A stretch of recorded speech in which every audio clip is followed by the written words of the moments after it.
Hi friends, నమస్తే. Welcome back to my channel Syed talks. ఈరోజు మన టాపిక్ ఏంటంటే వై సదరన్ స్టేట్స్ అంటే why south Indian states more developed then north Indian states. ఎందుకని దక్షిణ భారత యొక్క రాష్ట్రాలు ఉత్తర భారత రాష్ట్రాల కంటే ఎక్కువ అభివృద్ధి చెందాయి?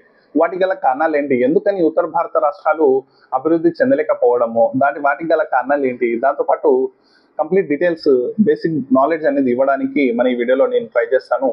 అయితే ముఖ్యంగా చాలా మంది ఏమనుకుంటారంటే డెవలప్మెంట్ అనగానే సుందరీకరణ, రోడ్స్, భవంతులు, పెద్ద పెద్ద భవంతులు, దీన్ని చూసే డెవలప్మెంట్ అని అనుకుంటూ ఉంటారు. అయితే డెవలప్మెంట్ అనగా ఇది కాదు. హ్యూమన్ డెవలప్మెంట్ ఇండెక్స్ అంటే మానవ అభివృద్ధి సూచిక. ఇందులో ముఖ్యంగా ఏమొస్తాయంటే లైఫ్ ఎక్స్పెక్టెన్సీ పెరగడము, దాంతోపాటు ప్రాపర్ హెల్త్ దొరకడము, దాంతోపాటు గుడ్ ఎడ్యుకేషన్ దొరకడము, గుడ్ గవర్నెన్స్ ఉండడము, మనం హ్యాపీగా ఉండడము, మన యొక్క ఇన్కమ్ అనేది పెరగడము, సంతోషంగా ఉండడం, ఇవన్నీ హ్యూమన్ డెవలప్మెంట్ ఇండెక్స్ కిందకి వస్తాయి.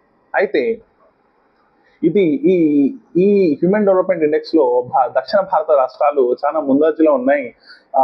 దక్షిణ భారత రాష్ట్రాలలో ఇన్ఫ్రాస్ట్రక్చర్ బాగుంది. దక్షిణ భారత రాష్ట్రాలలో ఇండస్ట్రీస్ ఉన్నాయి. దాంతోపాటు దక్షిణ భారత రాష్ట్రాలలో లిటరసీ అనేది 100కి చాలా దగ్గరలో, కొన్ని స్టేట్లు అయితే ఆల్మోస్ట్ 100 కవర్ చేసింది కేరళ లాంటి రాష్ట్రాలలో. దాంతోపాటు చాలా స్టేట్స్లలో అబోవ్ 75 to 80 అంటే నేషనల్ లిటరసీ రేట్ కంటే ఎక్కువ ఉంది.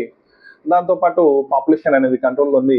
ఇలాంటి ఈ అన్ని కార్యక్రమాలు సౌత్ ఇండియన్ రాష్ట్రాలలో డెవలప్ అవడానికి ముఖ్య ఉదాహరణ. అయితే నార్త్ ఇండియన్ స్టేట్స్ ఎందుకు డెవలప్ అయిపోతుందంటే చాలా కారణాలు ఉన్నాయి. అందులో ముఖ్యమైన కారణాలు మీకు చెప్పడానికి నేను ట్రై చేస్తాను. అయితే ముఖ్యంగా ఏంటంటే పాపులేషన్ చాలా ఎక్కువ ఉండడం వల్ల నేషనల్ బర్త్ రేట్ కంట్రీది నేషనల్ బర్త్ రేట్ 2.0 అంటే దానికంటే ఎక్కువ నార్థన్ స్టేట్స్ లో ఉంది. ఎగ్జాంపుల్ కి చెప్పాలంటే ఉత్తరప్రదేశ్, బీహార్, మధ్యప్రదేశ్, జార్ఖండ్, రాజస్థాన్, ఛత్తీస్గఢ్ ఇలాంటి రాష్ట్రాలలో నేషనల్ బర్త్ రేట్ 2.0 కంటే ఇక్కడ ఎక్కువ ఉంది. దాదాపు 3 కంటే ఎక్కువ అంటే 3.2, 3.4, 3.6 ఇలా బీహార్ లాంటి స్టేట్ లో ఆల్మోస్ట్ 4 వరకు కూడా నేషనల్ బర్త్ రేట్ ఉంది. అయితే బీహార్ బర్త్ రేట్ ఉంది. అయితే పాపులేషన్ వల్ల ప్రాబ్లం ఏమొచ్చిందంటే చాలా వరకు ఫెసిలిటీస్ ప్రొవైడ్ చేయలేకపోతున్నాయి గవర్నమెంట్. ఎక్కువ పాపులేషన్ ఉండడం వల్ల గవర్నమెంట్ అందరికీ జాబ్ క్రియేషన్ అనేది ఇవ్వలేకపోతుంది. దానివల్ల అక్కడ యొక్క జనాలు ఏమవుతారంటే మైగ్రేట్ అవ్వడము, లేబర్ గా వెళ్ళిపోవడము, దాంతోపాటు వాళ్ళకు ప్రాపర్ గా ఎడ్యుకేషన్ ఉన్నా కూడా వాళ్ళకి జాబ్స్ దొరకపోతే వేరే రాష్ట్రాలకు వెళ్ళిపోవడము, లేకుంటే ఆ రాష్ట్రాల యొక్క అభివృద్ధిలో ఉండడము, లేకుంటే వేరే దేశాలకు వెళ్ళిపోవడము, ఒకవేళ ఎడ్యుకేషన్ లేకపోతే లేబర్ గా వెళ్ళిపోవడము, లేకపోతే ఎంప్లాయ్మెంట్ దొరకకపోతే దొంగతనాలు జరగడము, క్రైమ్స్ అనేది పెరిగిపోవడము, ఇలాంటి విషయాలు మనం చూస్తున్నాము. అయితే ఉదాహరణకు ఒక ఎగ్జాంపుల్ తో చెప్తాను. ఒక ఇంట్లో 2 పిల్లలతో ఒక ఫ్యామిలీ ఉంది, ఇంకో ఇంట్లో 4 పిల్లలతో ఒక ఫ్యామిలీ ఉంది. అయితే ఇద్దరున్న పిల్లలలో ఆ యొక్క ఫాదర్ కి, అయితే ఎవరైతే హెడ్ ఆఫ్ ది ఫ్యామిలీ ఉంటారో ఫాదర్, అతనికి 2 పిల్లలకి చదివించడం కానివ్వండి, బేసిక్ నీడ్స్ ఇవ్వడం కానివ్వండి, హెల్త్ చూసుకోవడం కానివ్వండి, ఇవన్నీ ఈజీ అయిపోతాయి. అంటే 2 పిల్లలు కాబట్టి తన యొక్క సంపదల నుంచి అన్ని ఎక్స్పెన్సెస్ పోను వీళ్ళ ఎక్స్పెన్సెస్ చూసుకోవడము చాలా ఈజీ అయిపోతుంది. దానివల్ల వీళ్ళ యొక్క భవిష్యత్తు తీర్చిదిద్దడంలో ఫాదర్ అనేది కీలక పాత్ర పోషిస్తారు. అదే ఒక ఇంట్లో 4 దానికంటే ఎక్కువ మంది ఉండడం వల్ల ఏమవుతుందంటే ఫాదర్ కి అధిక భారం అయిపోతుంది, బర్డన్ పెరిగిపోతుంది. దానివల్ల అందరికీ ఎడ్యుకేషన్ అనేది తను ప్రొవైడ్ చేయలేకపోవచ్చు. తను ఎకనామికల్ స్టేటస్ గొప్పగా లేకపోతే, దాంతోపాటు వాళ్ళ యొక్క హెల్త్ కూడా చూసుకోలేకపోవచ్చు, వాళ్ళ బేసిక్ నీడ్స్ కూడా తీర్చలేకపోవచ్చు. అయితే సేమ్ కంట్రీ ఇష్యూలో కూడా అలానే జరుగుతుంది, స్టేట్స్ ఇష్యూలో కూడా అలానే జరుగుతుంది. ఎక్కువ జనాభా ఉండడం వల్ల అందరికీ ప్రాపర్ ఎడ్యుకేషన్ ఇవ్వలేకపోవచ్చు, దాంతోపాటు బేసిక్ నీడ్స్ అనేది కంప్లీట్ చేయలేకపోవచ్చు, ఎడ్యుకేషన్ ఉండకపోవచ్చు, ఎంప్లాయ్మెంట్ ఇవ్వలేకపోవచ్చు. అయితే దీనివల్ల ఏమవుతుందంటే అక్కడ ఉన్న యువత ఎటువైపు వెళ్తుంది? జాబ్స్ అనేటివి లేకపోవడం వల్ల వేరే స్టేట్స్ కి మైగ్రేట్ అవ్వడము, వాళ్ళకి ఎడ్యుకేషన్ లేకపోవడం వల్ల అది లేబర్ గా వెళ్ళిపోవడము, దాంతోపాటు క్రైమ్ రేట్ పెరిగిపోవడము, అమౌంట్ లేకపోవడం వల్ల ఇలాంటి ఇష్యూస్ మనం పాపులేషన్ ఎక్కువ ఉండడం వల్ల ఇలాంటి ఇష్యూస్ ఫేస్ చేయడం అనేది స్టేట్స్ లలో చూస్తున్నాం. అయితే పాపులేషన్ కంట్రోల్ అనేది డెవలప్మెంట్ లో చాలా ఇంపార్టెంట్ రోల్ ప్లే చేస్తుందని చెప్పి సదరన్ స్టేట్స్ అయితే దక్షిణ భారత రాష్ట్రాలు మనకు చూపించాయి. ఈ విషయంలో నార్థన్ స్టేట్స్ దీన్ని పాపులేషన్ ని ముఖ్యంగా కంట్రోల్ చేస్తే అభివృద్ధి వైపుకు ఖచ్చితంగా వస్తాయి. ఈ విషయంలో ఖచ్చితంగా ఫోకస్ చేయాల్సిన పని నార్త్ స్టేట్స్ కి ఉన్నాయి. ఇక్కడ సౌతర్న్ స్టేట్స్ కి ఒక పాయింట్ ఇవ్వచ్చు. దాంతోపాటు నెక్స్ట్ ఏంటంటే ఎడ్యుకేషన్ అనేది చాలా ఇంపార్టెంట్. అయితే మన భారతదేశము కంప్లీట్ లిటరసీ రేట్ కన్నా పోల్చుకున్న సౌత్ స్టేట్స్ యొక్క లిటరసీ రేట్ అంటే అక్షరాస్యత చాలా ఎక్కువ ఉంది. ఉదాహరణకు చెప్పాలంటే కేరళలో 97 నుంచి 100 మధ్యలో ఉంది, తమిళనాడులో ఎబో 80 ఉంది, దాంతోపాటు తెలంగాణ, ఆంధ్రప్రదేశ్ ఇలాంటి ఏ స్టేట్స్ చూసుకున్నా నేషనల్ లిటరసీ రేట్ కన్నా కూడా ఈ సదరన్ స్టేట్స్ లిటరసీ రేట్ చాలా ఎక్కువ ఉంది. అయితే ఈ లిటరసీ రేట్ ఎలా వచ్చిందంటే ఇక్కడ ఉన్న స్టేట్స్ స్పెషల్ ఫోకస్ తీసుకున్నారు పిల్లల పైన, ఇక్కడ ఉన్న బ్యాక్వర్డ్ పిల్లల పైన స్పెషల్ ఫోకస్ తీసుకున్నారు. ఎలాంటి ఫోకస్ తీసుకున్నారంటే ఇక్కడ ఎడ్యుకేషన్ అనేది ఫ్రీ ఎడ్యుకేషన్ ఇవ్వడంతో పాటు దాంతోపాటు బ్యాక్వర్డ్ క్యాస్ట్ ఏదైతే ఉంటాయో ఎస్సీ క్యాస్ట్ కానివ్వండి, ఎస్టీ క్యాస్ట్ కానివ్వండి, అంటే కేంద్రీయ విద్యాలయాలు నవోదయాలతో కాకుండా స్టేట్ వాళ్ళ ఇనిషియేషన్ తీసుకొని ఎస్సీ ఎస్టీ గురుకులాస్, దాంతోపాటు బీసీ గురుకులాస్, మైనార్టీ స్కూల్స్ అని చెప్పి వాళ్ళకు ప్రాపర్ హాస్టల్ మెయింటైన్ చేయడము, వాళ్ళకు హైజీన్ ఫుడ్ ఇవ్వడము, దాంతోపాటు గవర్నమెంట్ స్కూల్స్ లో కంప్లీట్ యూనిఫామ్ తో పాటు బెల్ట్, బ్యాచ్, షూస్, బ్యాగ్స్, దాంతోపాటు బుక్స్ ఇలాంటి ఇవ్వడము తెలంగాణ స్టేట్, ఆంధ్రప్రదేశ్ స్టేట్ లో మనం చూస్తున్నాము. దాంతోపాటు తమిళనాడు స్టేట్ లో కానివ్వండి, మన ఆంధ్ర స్టేట్ లో కానివ్వండి, ఇలాంటి స్టేట్స్ లలో వాళ్ళకు ఐప్యాడ్స్ కూడా ప్రొవైడ్ చేయడము, వాళ్ళకు టెక్నికల్ ఎడ్యుకేషన్ వైపు కూడా మూవ్ చేయడము మనం చూస్తున్నాం. ఇలా ఎడ్యుకేషన్ ని మూవ్ చేయడం వల్ల ఇక్కడ ఏమవుతుంది అంటే లిటరసీ పెరిగి మంచి చెడు అనేది ఫస్ట్ ఒకటి తెలుస్తుంది. దాంతో పాటుగా ఆ యొక్క స్టేట్ లో జాబ్స్ ఒకవేళ క్రియేట్ చేయలేకపోయినా వారు వేరే రాష్ట్రాలకి వెళ్ళే ఛాన్సెస్ ఉంది. దాంతోపాటు లోకల్ స్టేట్లలో ప్రైవేట్ ఎంప్లాయ్మెంట్ వైపుకు వెళ్ళేటట్టు ఉంది. దాంతోపాటు ప్రపంచ దేశాలలో కూడా వాళ్ళకు సత్తా ఉంటే, నాలెడ్జ్ ఉంటే వాళ్ళు అక్కడ కూడా జాబ్ అనేది తెచ్చుకునే ఛాన్సెస్ చాలా ఎక్కువగా ఉంటాయి. ఈ విషయాలన్నీ మనం చూస్తున్నాం. అయితే నార్థన్ స్టేట్స్ లో ఇలాంటి ప్రాపర్ స్ట్రక్చర్ లేకపోవడం వల్ల, ల్యాక్ ఆఫ్ ఎడ్యుకేషన్ తక్కువ ఉండడం వల్ల వాళ్ళు దొంగతనాలకు బానిస అవుతున్నారు, ఈ డైలీ వేజ్ లేబర్ కి బానిస అవుతున్నారు. దాంతో పాటుగా వేరే స్టేట్ కి మైగ్రేట్ అవ్వడం, చదువుకున్న వాళ్ళకి వేరే స్టేట్ కి మైగ్రేట్ అయ్యి అక్కడ వాళ్ళ యొక్క ఇన్కమ్ ని కాంట్రిబ్యూట్ చేయడం, ఆ స్టేట్ యొక్క డెవలప్మెంట్ లో భాగవలుచుకోవడం, దాంతో పాటు ఆ స్టేట్లలో ఏమంటారు ప్రాపర్ ఎడ్యుకేషన్ లేకపోవడం వల్ల, లిటరసీ కూడా తక్కువ ఉండడం వల్ల వాళ్ళకు ఎథిక్స్ కూడా తెలియకపోవడము, ఇలాంటి ఇష్యూస్ మనము నార్త్ ఇండియాలో చూడడం జరుగుతుంది. అయితే ఎడ్యుకేషన్ ఎంత ఇంపార్టెంట్ రోల్ ప్లే చేస్తుందో మనకు ఈ విషయం ద్వారా తెలిసింది. ఇక్కడ ఇంకో పాయింట్ సౌత్ స్టేట్స్ కి దక్కుతాయి. అయితే నెక్స్ట్ పాయింట్ ఏంటంటే పొలిటికల్. అయితే పొలిటికల్ వల్ల ఎలాంటి చేంజెస్ మనం చూస్తాము అంటే, ఉదాహరణకు చెప్పాలంటే ప్రాపర్ పొలిటికల్ సిస్టమ్ లేకపోవడం వల్ల, పొలిటికల్ అనే పనులు జరగకపోవడం వల్ల ఎలాంటి లాసెస్ చూస్తామంటే, ఉదాహరణకు చెప్పాలంటే భారతదేశము ఎప్పుడైతే స్వాతంత్రం పొందిందో అప్పటి నుంచి ఇప్పటి వరకు ప్రతి 5 సంవత్సరాలకు ఒకటి 5 year ప్లాన్ అనేది ఉంటుంది. అయితే ఆ 5 year ప్లాన్ అంటే బడ్జెట్ లో ప్రతి బడ్జెట్ లో ఒక 5 year ప్లాన్ అనేది ఉంటుంది. 5 సంవత్సరాల కోసం ఒక 5 year ప్లాన్ తీసుకుంటారు.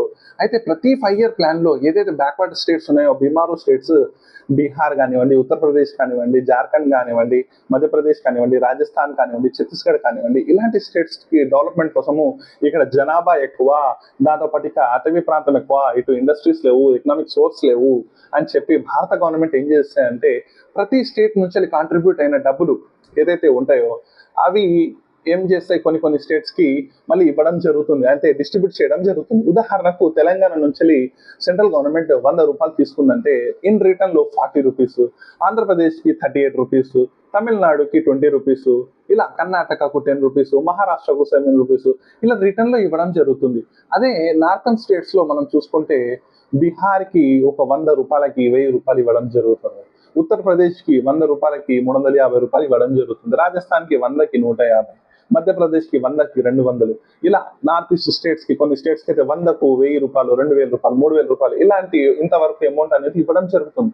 అయితే ఇంత అమౌంట్ అనేది ఆఫ్టర్ ఇండిపెండెన్స్ తర్వాత ఇచ్చిన తర్వాత కూడా ఈ స్టేట్స్ డెవలప్ అవ్వలేదంటే ఇది పొలిటికల్ ఫెయిల్యూర్ గా ఉండడం చూడొచ్చు. ఎందుకంటే పొలిటికల్ గా లేకుండా అధికారంలో మంచిగా ఉంటే ప్రాపర్ యూజింగ్ ఫండ్, ఈ ఫండ్ అనేది ప్రాపర్ గా యూజ్ అయి ఉంటే ఖచ్చితంగా ఈ పార్టీకి నార్థన్ స్టేట్స్ డెవలప్ అయిపోతాయి. కానీ అలా ప్రాపర్ గా యూజ్ కానందు వల్లనే ఇప్పటికీ నార్త్ స్టేట్స్ డెవలప్ కాకపోవడానికి రీజన్.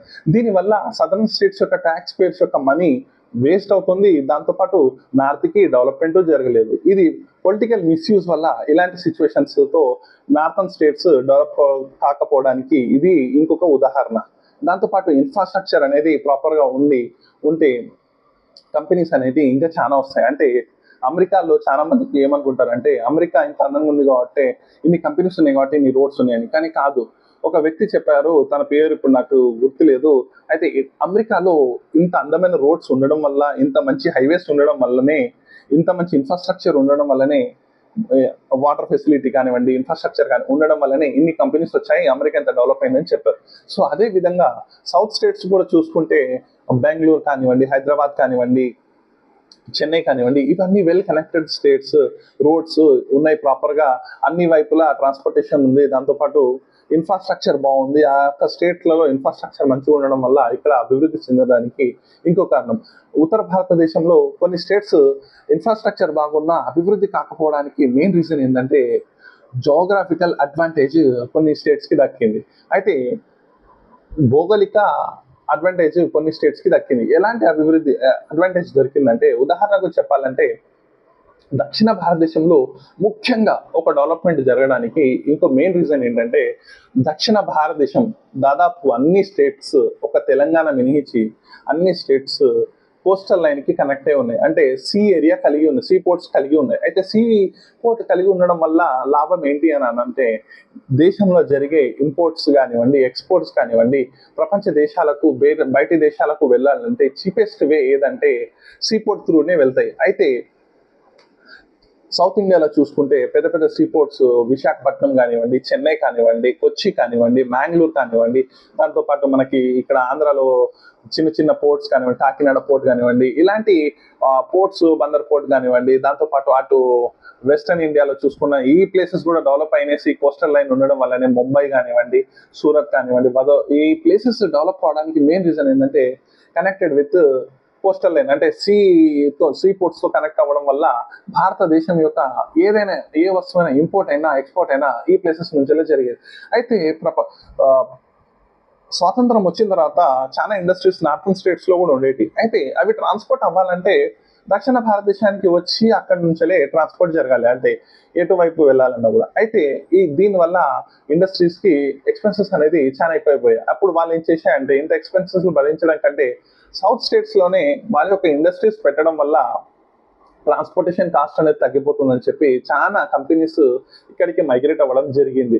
అందువల్ల ఈ స్టేట్స్లలో ఎక్కువ చెన్నైలో కానివ్వండి, హైదరాబాద్లో, అంటే హైదరాబాద్ కూడా ఎంతైనా దగ్గరే ఉంది కాబట్టి హైదరాబాద్ కానివ్వండి, ఈ వెస్ట్ బెంగాల్ కానివ్వండి, దాంతో పాటుగా ఈ విశాఖపట్నం కానివ్వండి, కొచ్చి కానివ్వండి, మ్యాంగ్లూర్ కానివ్వండి, ఇలాంటి ప్లేస్లలో మైగ్రేట్ అయిపోవడం వల్ల ఇక్కడ ఇండస్ట్రీస్ ఎక్కువ ఉండడం వల్ల ఇక్కడ అభివృద్ధి సదరన్ ఇండియా అంటే దక్షిణ భారతదేశం అభివృద్ధి చెందడానికి ముఖ్య కారణం. అయితే నార్త్ స్టేట్స్ మొత్తం ల్యాండ్ లాక్డ్ స్టేట్స్, అంటే ఒక స్టేట్ కి ఇంకో స్టేటే బార్డర్ కానీ నీళ్ళవే ఇలాంటి ఏం లేకపోవడం వల్ల వారి యొక్క ఒక డిసడ్వాంటేజ్, వాళ్ళ యొక్క డిసడ్వాంటేజ్ వల్ల వాళ్ళకి అది జరగలేదు. అయితే సౌత్ డెవలప్మెంట్ లో నార్థన్ స్టేట్స్ యొక్క ముఖ్య పాత్ర కూడా ఉంది. ఎందుకంటే సౌత్ స్టేట్స్ లో చాలా వరకు మనం చూస్తున్నాము చదువుకున్న వాళ్ళని, లేకుంటే చాలా తక్కువ మందిని మనము లేబర్స్ లో చూస్తూ ఉంటాం. అయితే నార్థన్ స్టేట్స్ లైక్ ఉత్తరప్రదేశ్ కానివ్వండి, బీహార్ కానివ్వండి, ఛత్తీస్గఢ్ కానివ్వండి, అక్కడి నుంచి మనకు మ్యాన్ ఫోర్స్ మన డెవలప్మెంట్ లో చాలా ఎక్కువ ఇంపార్టెంట్ రోల్ ప్లే చేసింది. అంటే వారి యొక్క డైలీ వేజ్ లేబర్స్ మన యొక్క సదర్న్ స్టేట్స్ లో ప్రతి ఒక్క చిన్న చిన్న పార్ట్లలో వాళ్ళు ఉండడం వల్ల, చీప్ లేబర్ దొరకడం వల్ల ఈ ప్లేసెస్ ఇంకా డెవలప్ కావడానికి ఈజీ అయింది. అయితే ఒక ప్లేస్ డెవలప్ కావాలంటే కేవలము ఆ యొక్క సరౌండింగ్స్ లో ఉన్న వ్యక్తులతోనే కాకుండా మిగతా వ్యక్తులతో కూడా డెవలప్ అయింది. అంటే నార్త్ ఇండియా లేకపోతే సౌత్ ఇండియా లేదు, సౌత్ ఇండియా లేకపోతే నార్త్ ఇండియా లేదు. ఈ కంప్లీట్ ఇండియా డెవలప్ కావాలంటే ముఖ్యంగా పాపులేషన్ అనేది కంట్రోల్ చేయాలి, దాంతోపాటు గుడ్ ఎడ్యుకేషన్ ఇవ్వాలి, వాళ్ళకు మంచి ఫెసిలిటీస్ ప్రొవైడ్ చేయాలి, చిన్నపిల్లలకు చిన్నప్పటి నుంచే ఒక జాబ్ మీద కాకుండా ఇన్నోవేషన్స్ మీద వాళ్ళకు ప్రోత్సహించాలి. దాంతోపాటు గవర్నమెంట్ జాబే కాకుండా, లేకుంటే ఈ ఇంజనీరే కావాలి, ఈ డాక్టరే కావాలి కాకుండా ఇన్నోవేషన్స్ కి మంచిగా ప్రమోట్ చేసి చిన్నతనం నుంచే ఇన్నోవేషన్స్ వైపు వెళ్ళనివ్వాలి వాళ్ళను. దాంతోపాటు మనీ మేనేజ్మెంట్ తెలియాలి వాళ్ళకు, చిన్నప్పటి నుంచే ఇండియన్ పీనల్ కోడ్ గురించి కూడా తెలియాలి వాళ్ళకు. ఇలాంటి తెలవడం వల్ల చిన్నపిల్లలకు ఏది మంచి ఏది చెడు అనేది కూడా తెలుస్తుంది. దాంతోపాటు ఈ సోషియో అవేర్నెస్ కూడా ఉండాలి, దాంతో ఈ ఎకనామిక్ గురించి తెలవాలి. ఇలాంటి విషయాలు తెలియడం వల్ల చిన్నపిల్లలకి చిన్నప్పటి నుంచే ఇన్నోవేషన్స్, ఎకనామిక్స్, ఎథిక్స్ ఇవన్నీ తెలవడం వల్ల వాళ్ళు భారతదేశానికి డెవలప్ కావడానికి ముఖ్య కారణము రేపటి ఇవాటి పిల్లలే రేపటి పౌరులు అంటారు కదా. అయితే వాళ్ళ యొక్క రోల్ చాలా ఇంపార్టెంట్.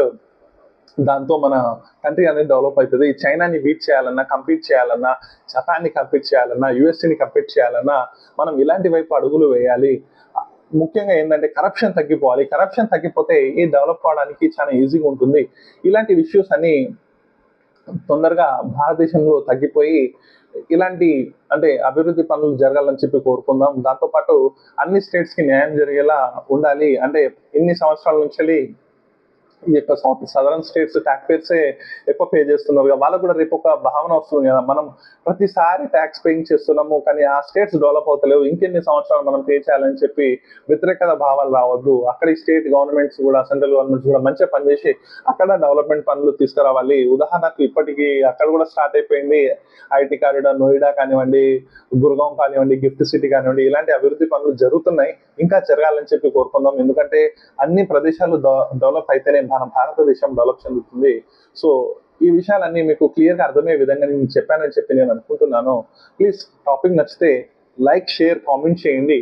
సబ్స్క్రైబ్ చేయడం మాత్రం మర్చిపోకండి. నా యొక్క ఎఫర్ట్స్ నచ్చితే ప్లీజ్ సబ్స్క్రైబ్ అయితే చేయండి ప్లీజ్. అట్లీస్ట్ మీ యొక్క సబ్స్క్రైబ్ అయ్యి నాకు ఎంతగానో బూస్ట్గా ఉంటుంది. Thanks for watching guys. By by.